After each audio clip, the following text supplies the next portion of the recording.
Belasan pengungsi etnis Muslim Rohingya Myanmar dan imigran Bangladesh jatuh sakit usai dievakuasi oleh nelayan setempat.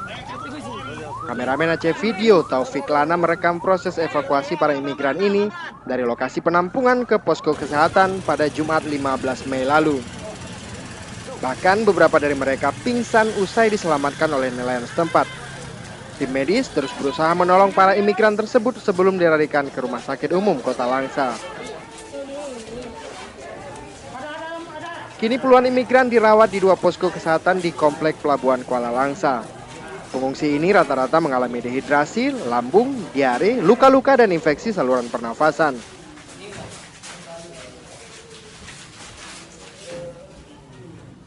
Dari Langsa, Taufik Lana melaporkan untuk Aceh Video.